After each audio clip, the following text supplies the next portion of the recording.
বাঁকুড়ার কোঠাবাড়ি মোড় থেকে কেতারচক এমএলএ স্কুল পর্যন্ত পদযাত্রা বিজেপি প্রার্থী রেখা পাত্রের। কথা দিয়ে কথা রাখার নাম রেখা পাত্র। অগণিত মানুষ অপেক্ষায় ছিল ভারতীয় জনতা পার্টির উত্তর 24 পরগনায় হিঙ্গলগঞ্জ বিধানসভার বিজেপি প্রার্থী রেখা পাত্রের জন্য। তিনি কথা দিয়েছিলেন আজ বাঁকুড়া কোঠাবাড়ি মোড় থেকে কেতারচক এমএলএ স্কুল পর্যন্ত পদযাত্রা করবেন। তার কনভয় হাসনাবাদ অবরোধের মুখে পড়ার কারণে 4 ঘন্টা দেরিতে এসে পৌঁছালেন এবং তিনি পদযাত্রা ও জনসংযোগে অংশগ্রহণ করলেন। রাস্তার ধারে দাঁড়িয়ে থাকা সমস্ত মানুষের সাথে তিনি হাতে হাত মেলালেন, সকলের কাছ থেকে আশীর্বাদ ভালোবাসা চাইলেন। সেই সাথে সাথে ভারতীয় জনতা পার্টির কর্মী সমর্থকদের পক্ষ থেকে একাধিক জায়গায় জল, বাতাসা, ছোলা, মিষ্টি দেওয়া হয়।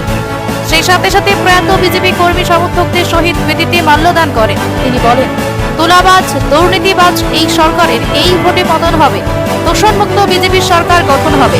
সেই লক্ষ্যে সকলকে একসাথে চলার বার্তা তিনি দিয়েছেন। নেমনগঞ্জ বিধানসভায় প্রচারে ঝড় তুলছে একের পর এক সন্দেশখালীর প্রতিবাদী রেখা পাত্র। তিনি মানুষের দুয়ারে দুয়ারে পৌঁছে গিয়ে মানুষের সুখ দুঃখের সাথী হতে চলেছে। তিনি কি আদৌ জয়ী হতে পারবেন? ব্যুরো রিপোর্ট, বাংলার কণ্ঠ। চায় এনারা কখনো কারোর গোলাম হয়ে থাকতে চায় না। হিঙ্গলগঞ্জবাসী একটাই শব্দ তাদের মুখে, পরিবর্তন চাই, তাই বিজেপি সরকার। যদি জয়যুক্ত হন তাহলে নারী নিরাপত্তা নিয়ে আপনারা কি ভাবছেন?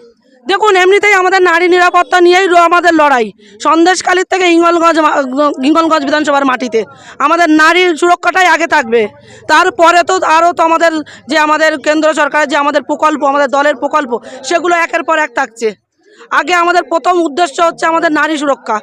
নারী সুরক্ষা চাই। এই বাংলায় যেভাবে মমতা বন্দ্যোপাধ্যায়ের অত্যাচারে মানুষ জর্জরিত, সেই অত্যাচারের মধ্যে থেকে মুক্তি দিতে চাই মানুষকে। মানুষ নিজেরা মাথা উঁচু করে বাঁচবে।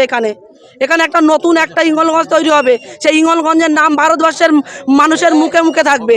যেমন সন্দেশখালীর মুখে মুখে এই সন্দেশখালী যেমন ভারতবর্ষের মানুষের মুখে মুখে আছে।